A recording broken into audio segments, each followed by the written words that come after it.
ఆదికాండం.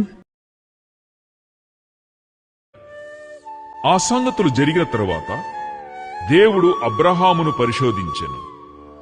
ఎట్లనగా ఆయన అబ్రహామా అని పిలువగా అతడు చిత్తము ప్రభువా అనెను. అప్పుడాయన, నీకు ఒక్కడైయున్న నీ కుమారుని అనగా నీవు ప్రేమించు ఇస్సాకును తీసుకొని మోరియా దేశమునకు వెళ్లి అక్కడ నేను నీతో చెప్పబోవు పర్వతములలో ఒక దానిమీద దహనబలిగా అతని నర్పించుమని చెప్పాను.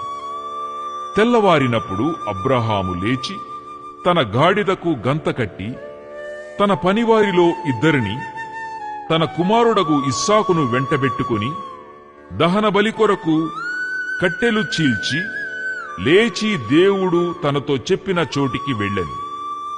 మూడవనాడు అబ్రహాము కన్నులెత్తి దూరము నుండి ఆ చోటు చూచి ఆ పనివారితో, మీరు గాడిదతో ఇక్కడనే ఉండుడి, నేనును ఈ చిన్నవాడును అక్కడికి వెళ్లి దేవునికి మ్రొక్కి మరలా మీ యొద్దకు వచ్చెదమని చెప్పి దహనబలికి కట్టెలు తీసుకుని తన కుమారుడగు ఇస్సాకు మీద పెట్టి తన చేతితో నిప్పును కత్తిని పట్టుకొని పోయెను.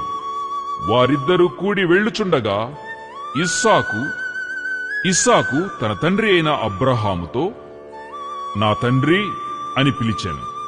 అందుకతడు, ఏమి నా కుమారుడా అనెను.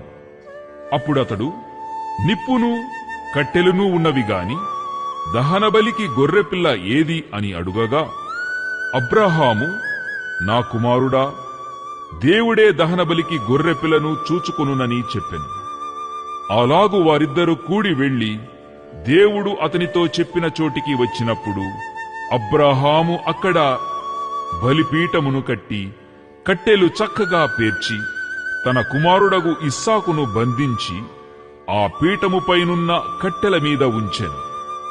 అప్పుడు అబ్రహాము తన కుమారుని వధించుటకు తన చెయ్యి చాపి కత్తి పట్టుకొనగా యెహోవా దూత పరలోకము నుండి, అబ్రహామా, అబ్రహామా అని అతని పిలిచెను. అందుకతడు, చిత్తము ప్రభువా అనెను. అప్పుడు ఆయన, ఆ చిన్నవాని మీద చెయ్యి వేయకుము, అతనినేమియూ చేయకుము, నీకు ఒక్కడై ఉన్న నీ కుమారుని నాకియ్య వెనుతీయలేదు గనుక నీవు దేవునికి భయపడువాడవని ఇందువలన నాకు కనబడుచున్నదనెను. అప్పుడు అబ్రహాము కన్నులెత్తి చూడగా పొదలో కొమ్ములు తగులుకొని ఉన్న ఒక పొట్టేలు వెనుక తట్టున కనబడెను.